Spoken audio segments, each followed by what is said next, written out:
Okay, we see people coming online here. Again, good morning, good afternoon, everybody. Rolf Bienert here. I'm the Executive Director of Landmark International. It's great to have you folks on the webinar today. Hopefully soon we can meet in person again, of course, but at a time like this, I hope everybody stays safe and enjoys the webinar today. I'm happy to announce that we have François Achard here today. He's the export manager for City Loan. Sorry, did I hear some comment? No, okay. Has been for 2 years now, and he's in charge of developing expert sales worldwide. So he works with agents based in all countries around the world, and with the large panel of public lighting management solutions that City Loan offers, he can propose the best solution adapted to the need of the city or the country wherever it is necessary.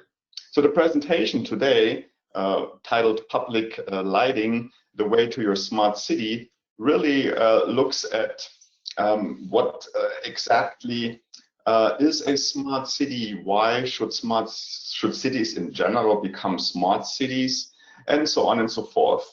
So I'm happy to introduce François now. François, please take it away. Actually, sorry, my apologies. I forgot to mention, if you have a question, please enter them in the questions box.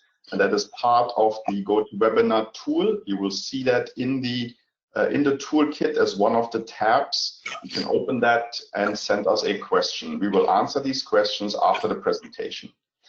Now, again, finally over to François. Thank you. Thank you very much, Rolf, for the introduction. So thanks also to everybody to attend this webinar. We entitled Public Lighting, the way management, the way to your smart city. So at first, let me introduce a little bit more City Loan. So who are we? As mentioned by Rolf, we are a French company. We are part of a group of 65 people. We're based in France, and we are specialized in lighting management control. So far, we have installed more than 100,000 controllers worldwide, and with more than 1,000 sites, including a large number of quite big installation of up to or more than 2,000 lighting points.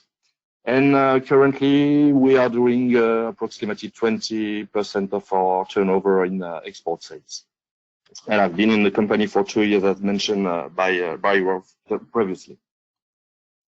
So today, everybody speaks about the smart city. So we figured, what is a smart city? So we point a few points for us that are basic. So a smart city is a urban area. A smart city uses different types of sensors to collect data. It's also used inside game to manage assets, also resources, and to have more efficient services. It's also a city that uses data to better improve the operations across the city. It's a few points. There are many more, but we could not figure it all. So a few are our start basis. Why a connected city? Up to date, 54% of people worldwide live in cities, and it is expected to grow to 66% in 2050. All the cities altogether consume 75% of the world resources and energy, and it generates 80% of greenhouse gases.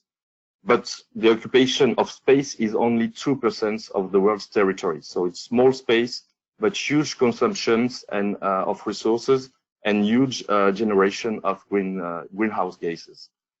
A smart city is also to assure environmental, social, and economic sustainability. A smart city can help to save energy. It can help to optimize the use of spaces and resources, but it's also complex, and a smart city must help people, must help deciders to make decisions. And another thing is that in the instantaneous world we're living in, the people want real-time information, and it's even more requested by citizens. So a smart city must answer all these points and take take this in account and deal with that. So how to become a connected city? So you have the city have to have reflection on their tools, how they will act. So how will they make the architecture? What protocol will they use? What network will they use? And what will be the products? Important points for us is the need of information in two-way communications. One way is not enough. If you only send some information and you don't get return information, it's not enough now. The Internet of Things is growing and growing. So now every device can be part of smart cities, and it has to be connected to each other so that they can talk together. The sensors to collect the data is the question is what sensor, what data, which data do you need? So you can pick a few examples, like the main one for lighting, that's what concerns us. But you can also have sensors for water, checking the water consumption. You can have the garbage filling sensors. You can have pollution sensor, parking sensor, fire sensor, and a few more of sensors. So what cities want to do, have the problem in mind and check how you can deal with that. Now, for more than 10 years, we have seen the change from previous technology to LED luminaires. So it's a dramatic change for the public lighting, but also opportunities. So it's at first a technological breakdown. It's really something completely new. So it has brought new competencies. It has open savings opportunities. And it's also a dramatic change of views of the public lighting. So it has led to adapt the project management, adapt the project execution, but also the installing and maintenance. The companies are impacted by that, and also the economical operators. New users of lighting, it can go through the mutualization of public lighting network. So the power grid will be mutualized with other professions. Let's say alimentation of the informative panel or this kind of things, or CCTV or whatever.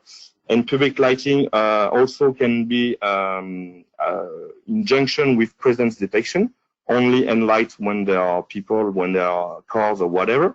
But it can also adapt the lighting to biodiversity, or even with the traffic. If there is less traffic, there is less light, more traffic, more light. Now, we have seen,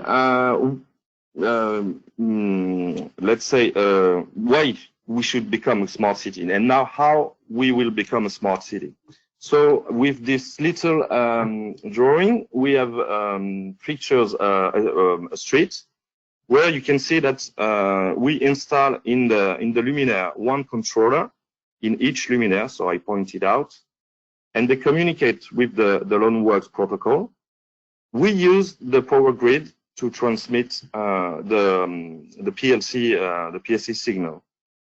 We will use at the cabinet one segment controllers that gathers the data and that will communicate. We have put 3G, but it's GSM, fiber, or whatever communication to go to the cloud. And when you are at the cloud level, you will have one web interface so that you can make the programmation and have the feedback of all the data.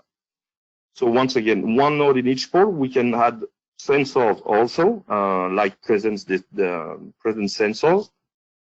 And everything on this, you have a CMS, central management system, install. It's a web interface where you can gather all that information and check and have feedback once again.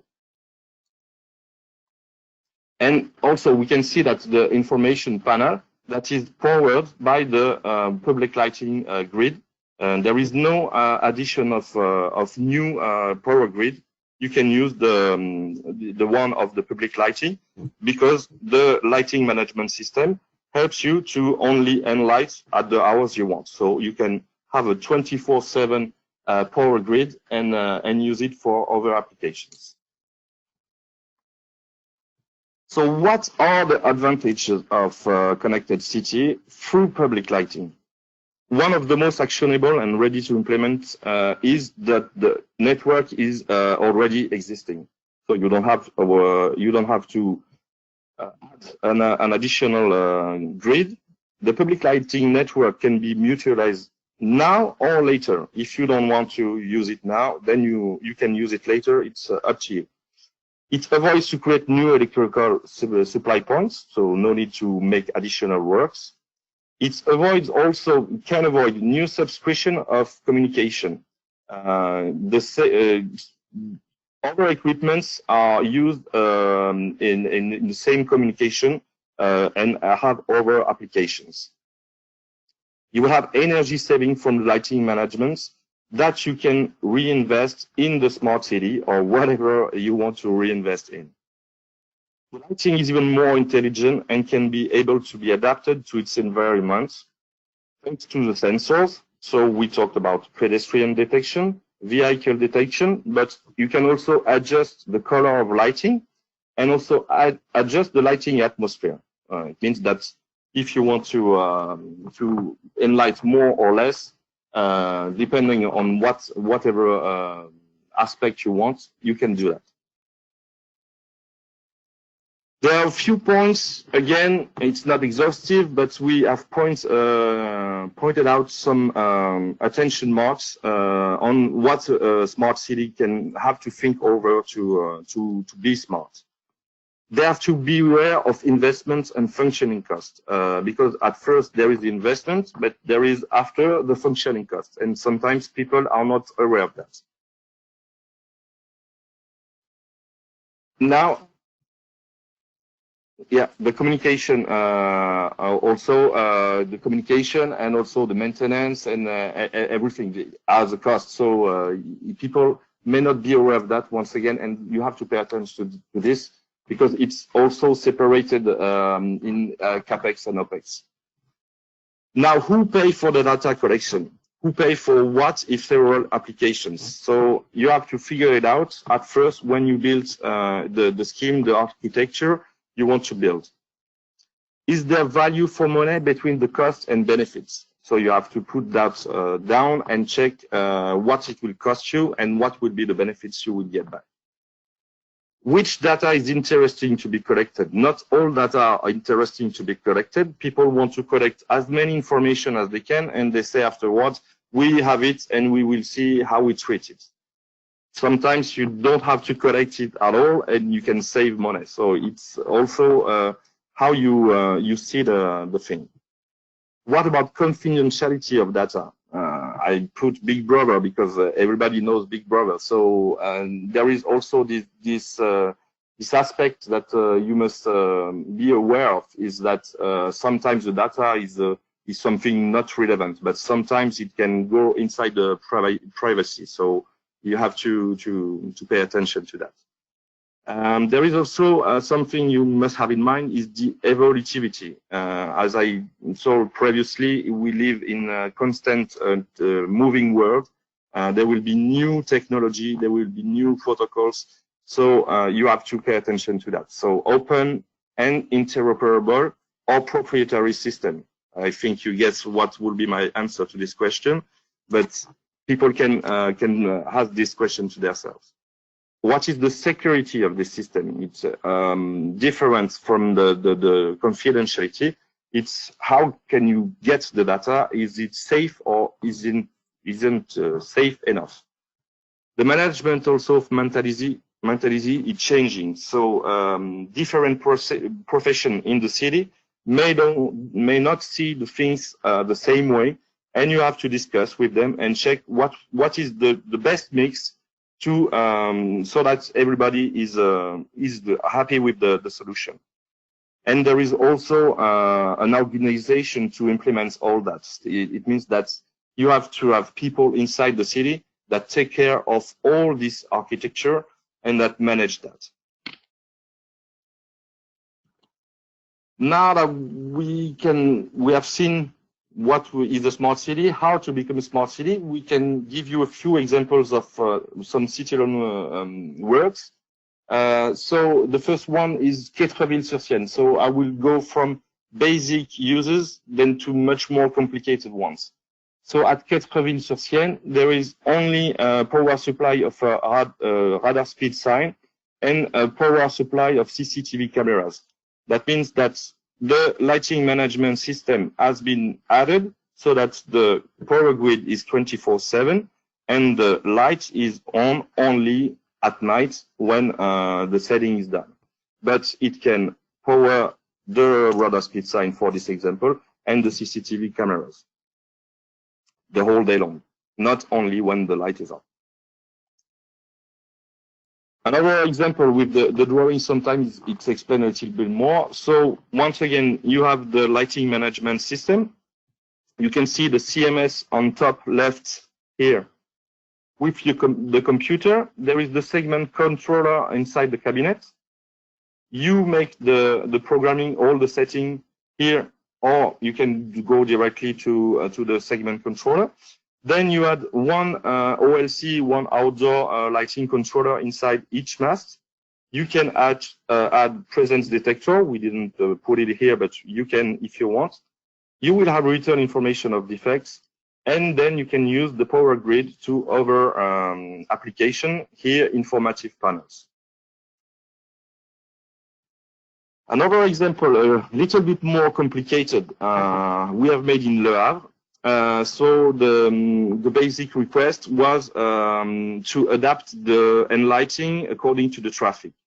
It means that you will adjust if there is less traffic.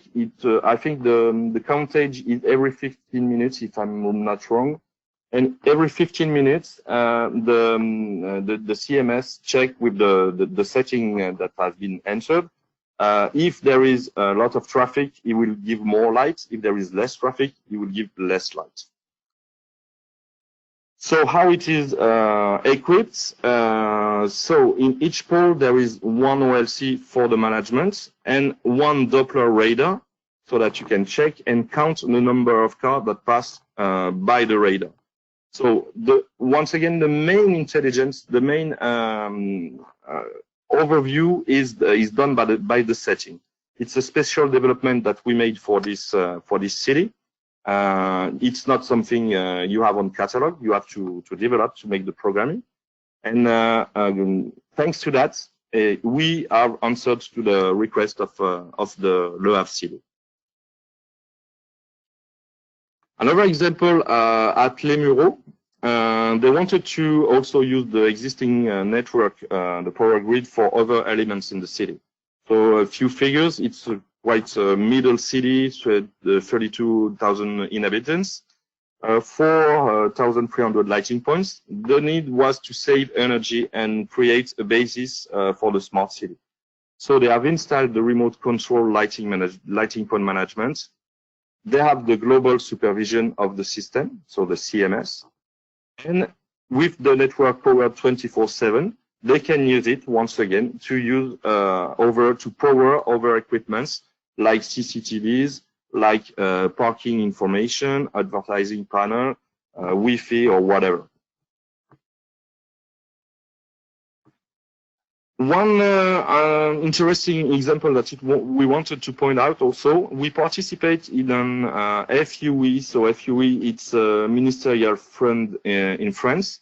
So this experience is called Sensi City. And the request there was to have an experimental laboratory with a bioclimax arena that you can see here on the right that can move and change the climax ambience of the zone. And the aim was to test several protocols and media so that they see how it interacts all together. So we have been part of this project, and it was really interesting for us. It leads to open to different technologies. Today we are here for the loanworks, but we know that there is a lot of increase of the radio frequency request, and for that we at CityLoan have chosen two different and very particular RF protocols. One is Lora 1. So the Lora 1 has the particularity to be a mesh, to be a star protocol. It means that it all goes through a gateway, whereas the Wirepass protocol is a mesh protocol, and points, sensors, captors speak to each other. They don't have to go through the gateway each time. And we have put the loanwork in the middle because we truly believe that there is a link that can be made with all protocols if the central management system is accepting all these protocols. So in fact, the CMS is quite important so that you can use different protocols and use different technologies. So in summary, for us, the connected city of tomorrow, we must be able to use existing networks and new ones that will come.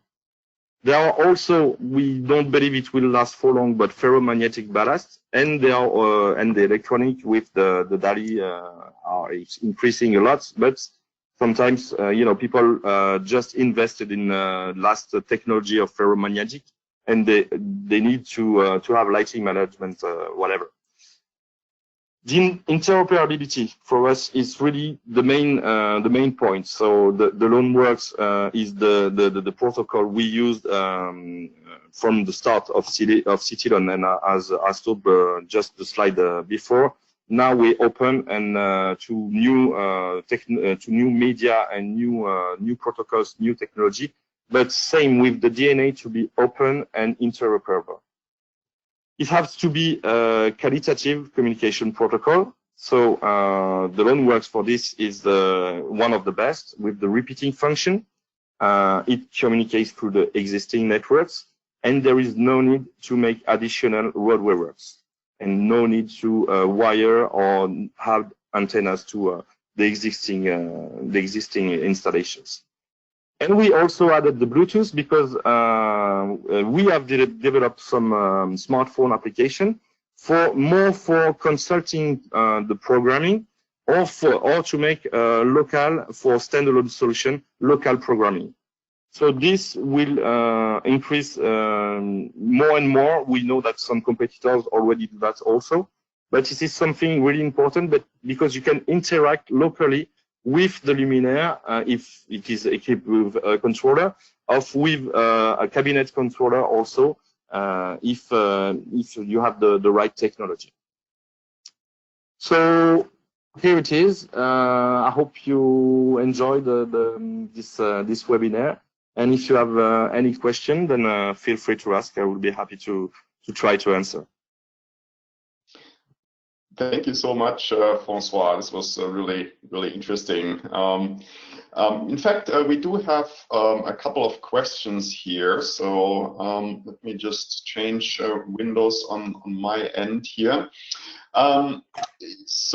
First of all, one question, the usual one we get, the slides and the recording will be posted on our website in a couple of days. So please come back and check in there.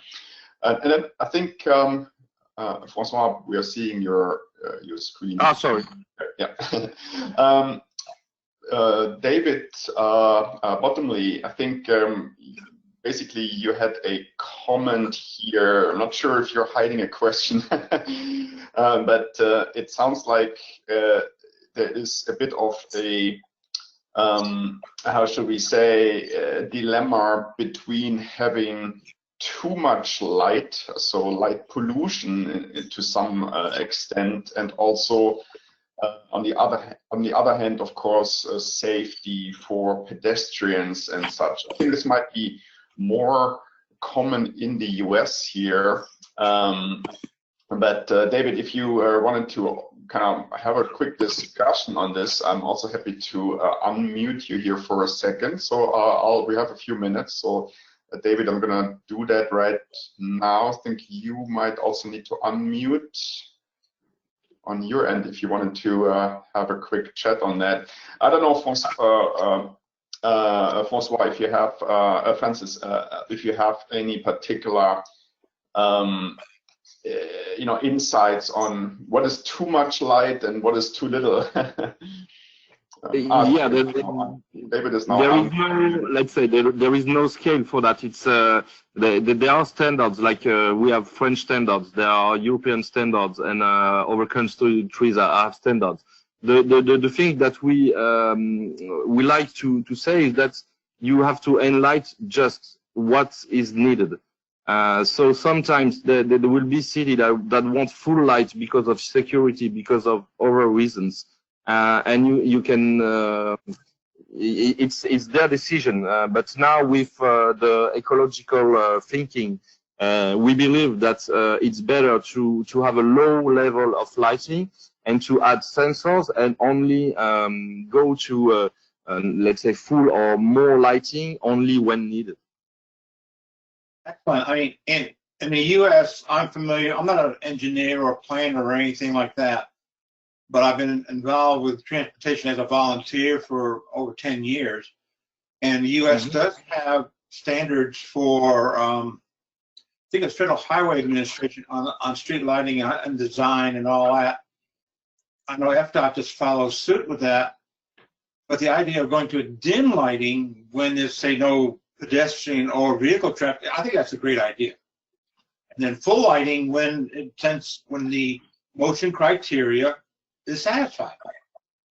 I think it's a great idea, and how it connects, into a network and all that. I mean, you probably know all the more technical stuff than I do, but I know Orange County, Florida, their traffic signalization system, they got 90% of the fiber they need in the ground already. The problem is getting the hardware in to adapt over to the network. So this would be a good marriage from city loan or whatever. I mean, I think it's a great idea. I think it's a fantastic idea, really. Yeah, we believe it too. Excellent. Thank you, David. Good insight there.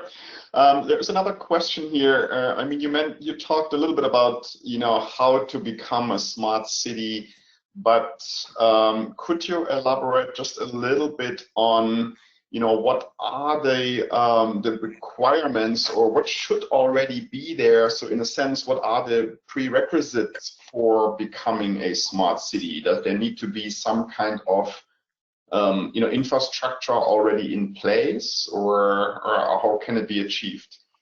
Yeah, okay. So the main thing and the start of all this is to have a power grid working 24/7. Like this, you can power whatever equipment you want. After the addition of sensors helps you to be smarter. But the first point is that the power grid is 24/7. Like this, it's the basis of everything, according to us. Now people may have overview, but for us it's really the start of everything, because with the PLC, but with also other technologies, the power grid is existing. So you use something that doesn't cost anything, and you use it more efficiently 24/7, and you don't add works, you don't add anything to that. It's only a use of something existing. So it's really for us, it's the first brick. Got it. Makes sense. Yeah. Thank you. Okay. There is one other question here. So let's see. Of course, there's many ways of controlling lights, and there's many standards out there. In your opinion, why is the use of LonWorks actually a good thing for smart cities in this context? There is the main thing for us is the open and interoperable aspect of the LonWorks protocol. Today, we are also part of the association, and people know us, but they may also want to check other manufacturers, and with the Loanworks, they can do that. There is also the strength of the signal and the repeating function that is really important for us, and that make difference compared to competitors. But the main aspects, once again, is the open and interoperable aspects, because so many competitors use proprietary protocols, and once you start deploying proprietary solution, then you are completely confined, and you cannot get out of it without making it back to zero and start all over again. Right, makes sense. Makes sense. Yeah, yeah. Thank you. Okay, perfect. So we give it one more chance here for some last questions. Again, put them please in the questions box, or you can raise your hand. Okay, going once, going twice. All right, excellent. Well, thank you so much, François. It was great to hear this all condensed in these slides here. And again, as we said, the slides and the recording will be available on the website. So thank you everybody for participating. Thank you, François, and have a good rest of the week and a good July 4th weekend here in the US. Don't be too wild. Thank you, everybody. Thank you. Take care. Bye-bye.